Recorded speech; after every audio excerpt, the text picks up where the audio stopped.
안녕하십니까. 코로나19 통합뉴스룸 5시 뉴스입니다. 성남시 대장동 개발 사업에서 특혜 의혹이 제기된 자산관리사 화천대유의 최대 주주 김만배 씨가 오늘 오전 경찰에 출석해 참고인 조사를 받고 있습니다. 김 씨는 정치권의 로비는 없었고 곽상도 의원 아들의 거액 퇴직금도 산재에 따른 것이라고 주장을 했습니다. 이재희 기자가 보도합니다. 화천대유 최대 주주인 김만배 씨가 오늘 오전 경찰에 참고인 신분으로 출석했습니다. 제기된 의혹 대부분을 부인했습니다. 정치권 게이트라는 의혹에 관련해서는 입장이 어떠신지 한 말씀 부탁드립니다. 여러분께서 염려하시는 바가 있는 걸로 아는데 전혀 그런 게 없습니다. 법조계 고위 인사들로 구성된 고문단은 좋아하는 형님들일 뿐 대가성은 없다고 했습니다. 곽상도 의원 아들의 50억 원 퇴직금 논란에 대해선 직원들의 기본 퇴직금이 5억 원 정도고 곽 씨는 산재까지 당했다고 주장했습니다.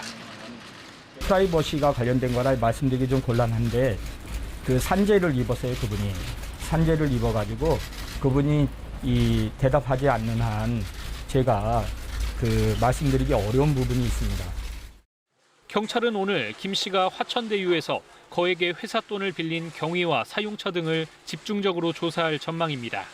앞서 지난 4월 올라온 화천대유의 감사보고서엔 김 씨가 장기 대여금 명목으로 회사 돈 473억 원을 빌린 것으로 나타나 있습니다. 이에 대해 김 씨는 사업을 시작하면서 빌렸던 돈을 갚고 일부 운영비 등으로 썼다며 곧 정리해 나갈 거라고 말했습니다. 경찰은 김 씨 등 관련자 진술과 회계 내역 등을 검토한 뒤 혐의점이 파악되면 정식 수사로 전환할 방침입니다. 한편 이번 사건을 특별검사가 수사해야 한다는 주장에 대해 박범계 법무부 장관은 특검법 통과 등에 시간이 걸리는 만큼 검찰이 신속히 진상규명하는 것이 합당한 것으로 생각한다고 말했습니다. KBS 뉴스 이재입니다. 대장동 개발 관련 자산관리회사 화천대유에서 근무해온 박영수 전 특별검사의 딸이 최근 회사가 보유한 아파트를 분양받은 것으로 확인됐습니다. 박 전 특검 딸은 지난 6월 화천대유가 개발해 분양한 대장동 아파트 84제곱미터 한 채를 약 7억 원에 분양받았습니다. 박 전 특검 측은 다른 분양자가 계약을 했다가 취소한 아파트를 박 전 특검 딸이 절차에 따라서 분양받은 것으로 알고 있다고 설명했습니다. 이어 기존에 소유하고 있던 서울 반포주택을 처분해 분양 자금을 마련한 것이라며 적법한 절차에 따라 아파트를 분양받았다고 강조했습니다. 박 전 특검에 따른 2015년 6월 화천대유에 입사해 토지 보상 담당 직원으로 근무를 해오다 최근 사표를 낸 것으로 파악됐습니다. 박 전 특검도 2015년부터 특검 임명 직전인 2016년 11월까지 화천대유 고문 변호사로 일하며 연간 2억여 원의 고문료를 받은 것으로 알려졌습니다. 곽상도 의원 아들의 거액의 퇴직금이 확인되자 민주당과 이재명 후보는 대장동 의혹은 국민의힘에서 시작된 법조 게이트라고 거센 반격에 나섰습니다. 이에 국민의힘은 위례 신도시에서도 비슷한 특혜가 있었다는 의혹을 제기하며 성남시장이었던 이재명 후보를 겨냥했습니다. 강푸른 기자가 보도합니다. 민주당은 곽상도 의원 아들이 화천대유로부터 거액 퇴직금을 받은 점을 집중 공격했습니다. 아빠 찬스로 부동산 개발 회사에 입사해서 주어진 일만 했다는데 50억을 받았다는 게 자신의 노력의 대가입니까? 화천대유는 토건 세력과 결탁한 국민의힘 거였다며 이재명 후보도 맹공에 나섰습니다. 국민의힘 김기현 원내대표를 향해선 도적대에 수개 같다고까지 했습니다.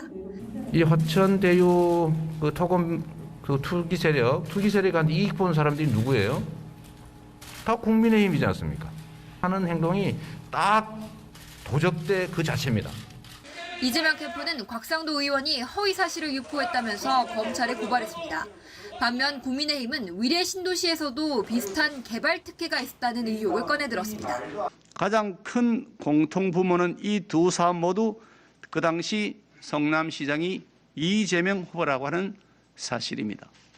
성남도시공사가 손대는 사업마다 게이트라며 의원들이 성남시청을 항의 방문하기도 했습니다.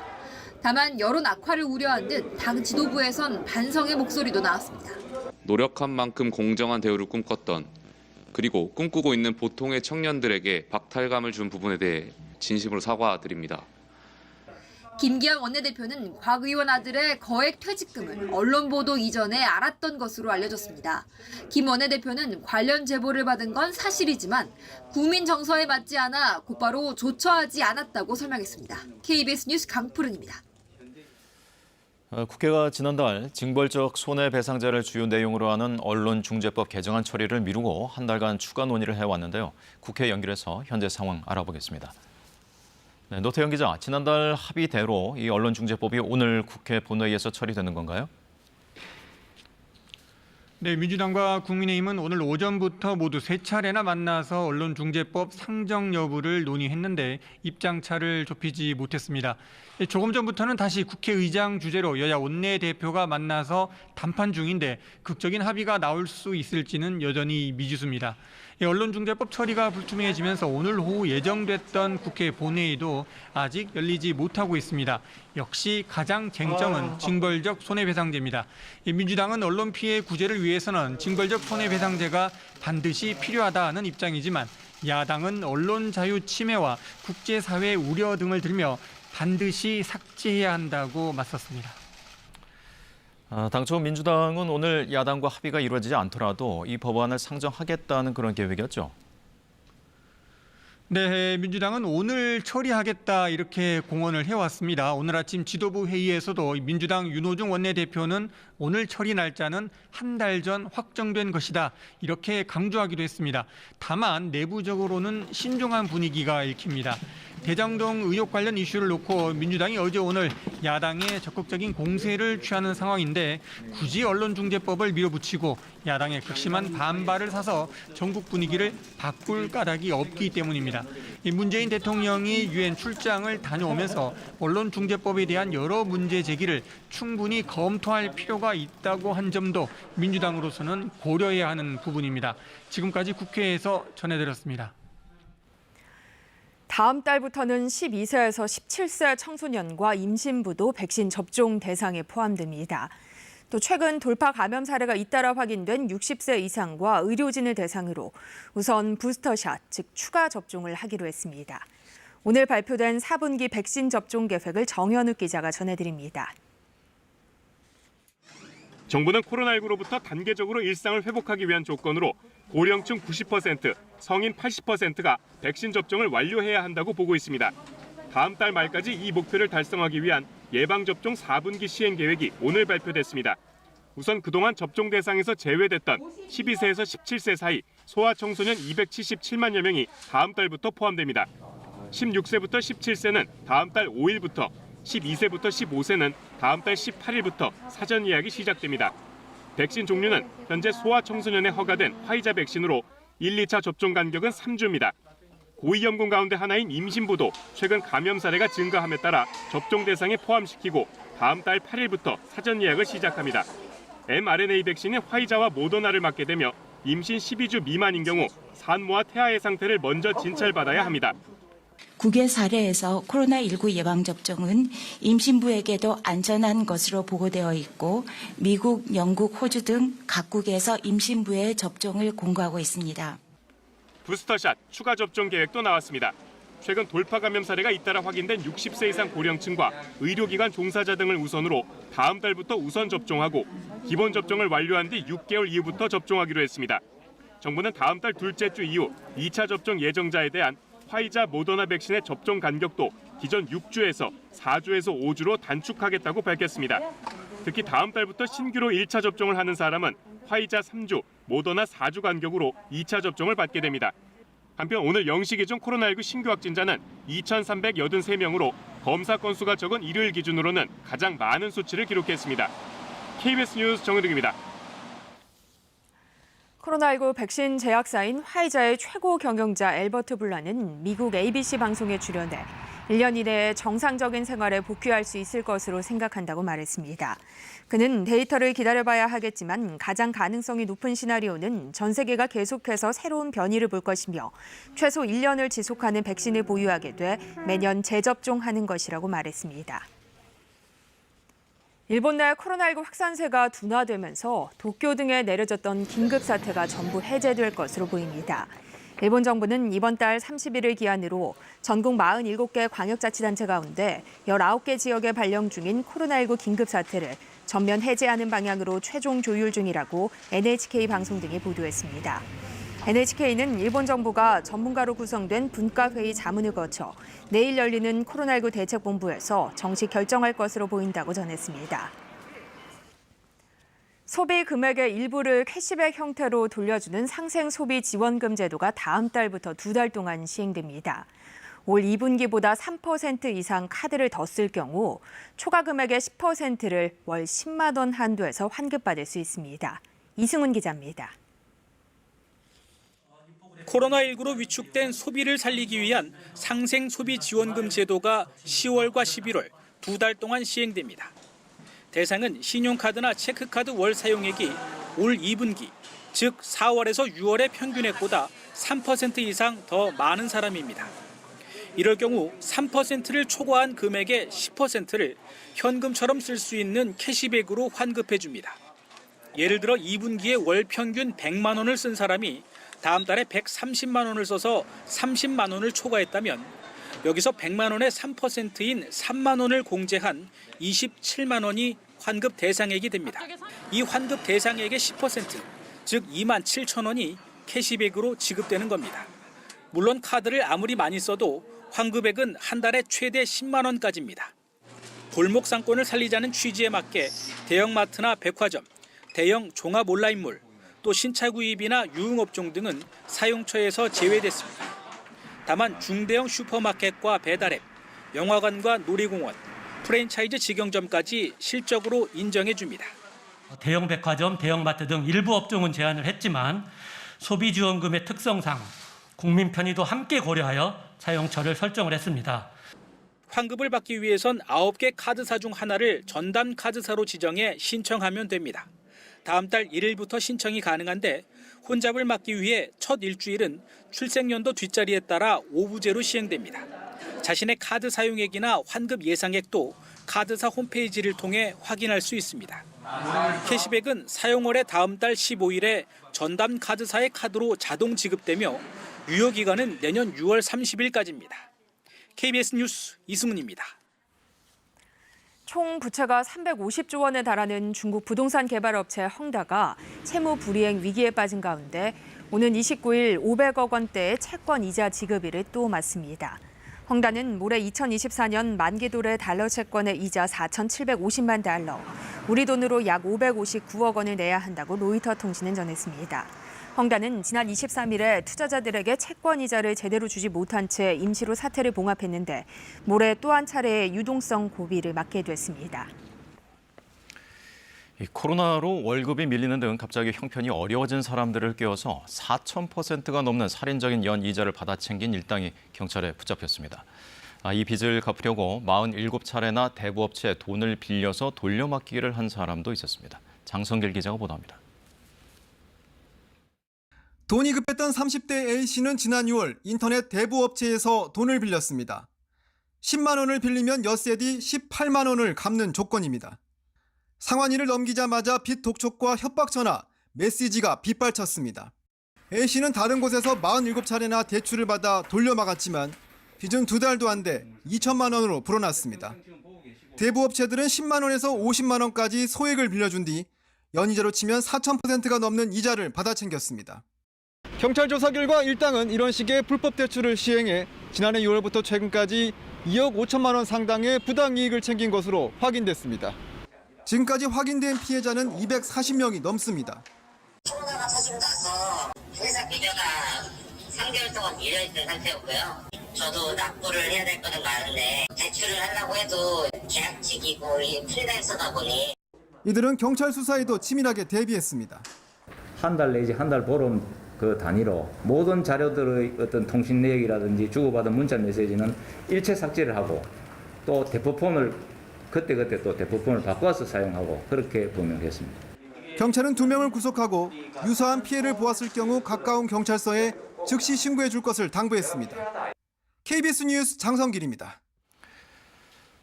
고승범 금융위원장이 다음 달 초나 중순에 가계부채 관리를 위한 추가 대책을 발표하겠다고 밝혔습니다.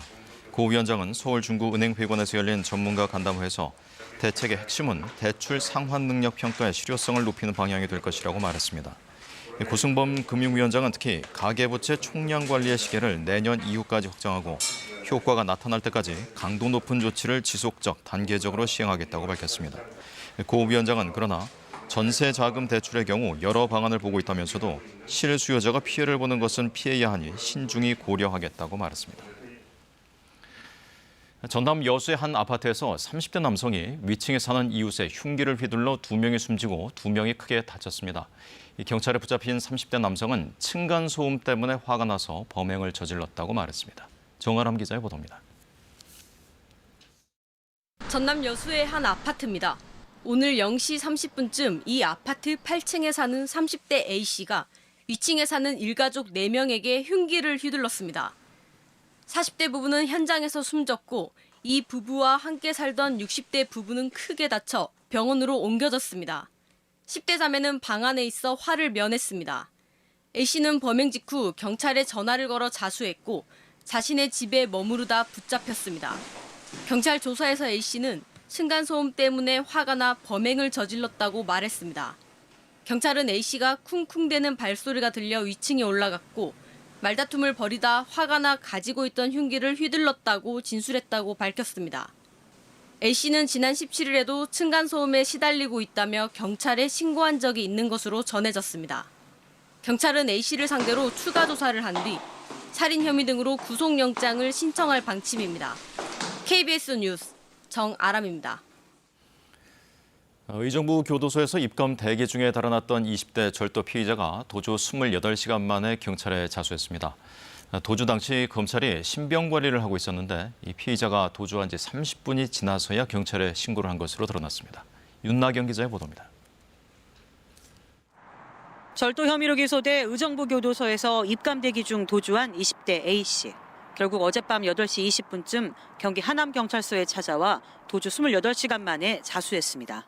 이후 A씨는 어젯밤 9시 50분쯤 경기 의정부경찰서로 이송됐고 밤사이 추가 조사를 받았습니다.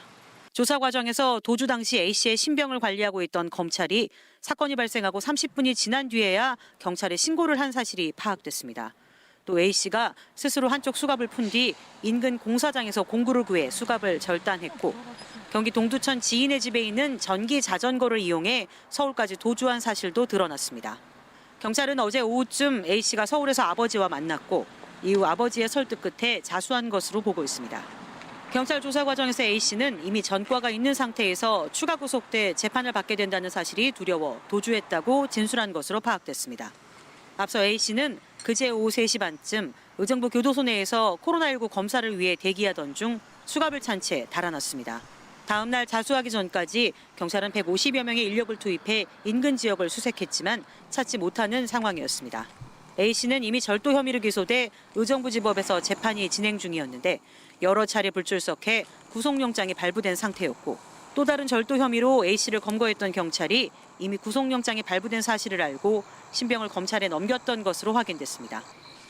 경찰은 기존 구속 사유와 별개로 추가 수사 필요성이 있다고 보고 A씨에 대해 도주죄 등의 혐의로 오늘 오후 구속영장을 신청했습니다. KBS 뉴스 윤나경입니다. 독일 연방의원 총선거에서 중도좌파 사회민주당이 메르켈 총리가 속한 기민기사연합에 근소하게 앞서면서 승리했습니다. 하지만 이번에도 과반을 획득한 정당이 없어 연정은 불가피한 상황인데요. 메르켈 총리의 뒤를 이어 누가 총리가 될지 관심사입니다. 유지양 기자입니다. 초박빙 접전이었던 독일 연방의회 총선. 299개 선거구 개표가 완료된 가운데 사회민주당이 제1당을 차지한 것으로 나타났습니다. 잠정 집계 결과 3인당이 25.7%를 차지해 메르켈 총리가 속한 기민기사당 연합보다 1.6%포인트 더 많이 득표했습니다. 녹색당은 14.8%로 사상 최고의 득표율을 기록하며 제3당으로 올라섰습니다. 전체 의석 735석 가운데 1위 3인당이 206석, 2위 기민기사당 연합은 196석으로 이번에도 한 정당이 단독으로 과반을 넘지 못했습니다. 독일 총리는 연방의회 투표로 결정되는데 과반을 획득한 정당이 나오지 않아 여러 정당이 정부를 함께 꾸려야 합니다.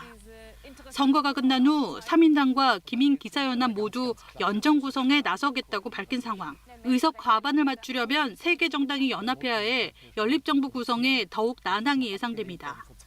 3인당이 연정 구성에 성공하면 16년 만에 보수연합에서 중도좌파 정당으로 정권 교체를 이루게 되지만 양당의 득표 차이가 근소해 최종 결과를 예측하기 어렵습니다. 퇴임을 예고한 메르켈의 후임 총리는 연정 구성에 성공한 정당의 후보가 될 가능성이 큰데 연정이 구성될 때까지는 메르켈이 총리직을 유지하게 됩니다. 3인당은 숄츠 후보가, 기민기사연합은 라셰트 후보가 총리 후보로 맞서고 있습니다. 양 정당은 크리스마스 전까지 연정 협상을 끝내겠다는 목표지만 몇 달간 이어질지 모르는 권력 공백에 대한 우려가 나오고 있습니다. KBS 뉴스 유지향입니다. 이번 추석 연휴에도 2,000마리 넘는 동물들이 유기됐습니다. 휴가철이나 연휴 때마다 반복되는 문제인데요. 그런데 다른 한편으론 코로나로 반려동물을 찾는 이들이 늘면서 개와 고양이의 수입량이 크게 늘었다고 합니다. 정지주 기자입니다. 요즘 고속도로 휴게소에 반려견 데려오는 분들 어렵지 않게 만날 수가 있습니다. 어떤 휴게소에는 이렇게 반려견 놀이터도 있습니다. 코로나 때문에 운영을 안 하는 곳도 있지만요. 이곳에서 잠시나마 개도 사람도 신나게 뛰어노는데요. 고속도로 휴게소에서 행복한 반려견이 있는 반면 이곳에 버려지는 슬픈 반려견도 있습니다. 버려졌다는 사실도 몰랐습니다. 그저 주인님 오기만을 기다렸겠죠. 같은 처지에 처한 녀석들 결국 임시보호소에서 주인님 오시기만을 기다리고 있습니다. 동물보호단체들이 고속도로 휴게소에 이렇게 현수막도 내걸었고요. 포스터도 만들었습니다. 가족이니까 끝까지 책임지자는 겁니다. 하지만 이번 추석 연휴도 크게 다르지 않았습니다. 연휴 직전인 13일부터 17일까지 발생한 유기동물 수가 2,100여 마리입니다. 직전 5일과 비교를 하면요, 37% 넘게 늘어난 겁니다. 고속도로 휴게소뿐만이 아닙니다. 함께 휴가 간 곳에 버려지기도 합니다. 이렇게 정부가 보호 또는 관리하고 있는 유기동물 수가 휴가철이 포함된 7월부터 9월까지 석 달 동안 2만 9천 마리가 넘습니다. 올해만 그런 건 아니고요. 최근 3년을 보면 여름 휴가철부터 추석 연휴까지 이어지는 이 기간 동안에 유기동물이 급증한 게 확인이 됩니다. 이 동물들이 가는 곳, 유기동물 보호소입니다. 사실 견사청소나 산책 같은 경우 자원봉사자에게 의존하는 곳들 많은데요. 코로나 장기화로 봉사자 발길이 줄었습니다. 재입양 문의마저 뜸해졌다죠. 안락사로 이어지는 경우가 늘고 있습니다. 한쪽에선 이렇게 버려지고 있는데 다른 한쪽에서는 수입까지 하고 있습니다. 관세청 집계인데요. 8월까지 수입된 개나 고양이가 만여 마리입니다. 2019년과 비교해서 2배나 늘었는데요. 개 수입량은 91%, 또 고양이 수입량은 115% 넘게 증가를 했습니다. 코로나 장기화에 따른 이른바 집콕 때문이라고 관세청은 밝히고 있습니다. 거리 두기와 재택근무 확대 등으로 집에 머무는 시간이 길어지면서 반려동물을 키우는 사람이 늘었다는 얘기죠. 하지만 공급이 수요를 따라가지 못해서 수입도 증가를 했다는 건데요. 지난해 농림축산식품부가 국민 5천 명을 설문조사를 했거든요. 27.7%가 반려동물을 키운다고 답했습니다. 이거 1년 전보다 상당히 늘었는데요. 전체 가구 수로 계산을 하면은 638만 가구가 이렇게 개나 고양이를 키우는 걸로 추정이 됩니다. 2019년보다 47만 가구나 늘었는데요. 자, 키우는 것으로 끝나서는 안 됩니다. 책임이 따라야 합니다. 전문가들은 유기동물을 막기 위해 반려인의 선의에만 의지하지 말고 제도적 보완이 시급하다고 지적을 하고 있습니다. 일단 법은 강화가 됐습니다. 반려동물을 유기할 경우 과태료 300만 원 이하에서 벌금 300만 원 이하로 그 처벌 기준이 강화가 됐거든요. 전과 기록이 남을 수 있게 바뀐 겁니다. 그리고 동물 등록이 꼭 필요합니다. 반려동물의 신체에 반려인의 정보가 담긴 칩을 심거나 목 등에 인식표를 채우는 건데요. 유기동물의 주인을 찾는 단서가 되는 겁니다. 그리고 다음 달 1일부터 한 달 동안 집중 단속 기간입니다. 동물 등록을 하지 않았다가 적발이 되면은요, 이 적발 횟수에 따라서 이렇게 각각 과태료가 부과가 됩니다. 이와 함께 반려인 대상 교육, 또 자격 요건 강화 등도 필요하다고 전문가들은 지적하고 있습니다. KBS 뉴스 정지주입니다. 이어서 오늘의 주식 시황을 KB증권에서 전해드립니다. KB증권입니다. 코스피가 장중 내내 강보합권에서 횡보세를 보인 끝에 3,130선을 회복했습니다. 코스닥은 기관요일로 매도에 나선 가운데 소폭 하락하며 1,030선에 머물렀습니다. 오늘 코스피는 8.4포인트 상승한 3,133.64에 코스닥은 2.21포인트 내린 1,034.82에 마감됐습니다. 지난 주말 미국 증시는 금리 상승 압력이 더해지며 주요 지수가 혼조세로 장을 마쳤습니다. 코스피는 개인의 팔자에도 외국인과 기관이 매수에 나서며 소폭 상승 마감했습니다. 메타버스 사업 기대감에 통신주들이 동반 강세를 보이면서 SK텔레콤이 3%대 오름세를 보였고 SK바이오사이언스가 코로나 백신 임상 발표를 앞두고 이틀째 강세를 이어갔습니다. 또 삼성 SDI가 3분기 실적 호조에 힘입어 상승 마감했습니다. 반면 펄어비스가 실적이 악화될 거란 전망이 나오면서 6% 가까이 하락했고 아브레퍼시픽이 3분기 실적 부진이 예상되며 5거래일 연속 약세를 이어갔습니다. 오늘 원달러 환율은 30전 오른 1,176원 80전에 거래를 마쳤습니다. 지금까지 KB증권이었습니다. 전국이 흐린 가운데 중부 일부 지역에서는 산발적으로 비가 내리고 있습니다. 내일 낮까지 수도권과 강원도, 충청 지역에서는 산발적으로 빗방울이 떨어지는 곳이 있겠습니다.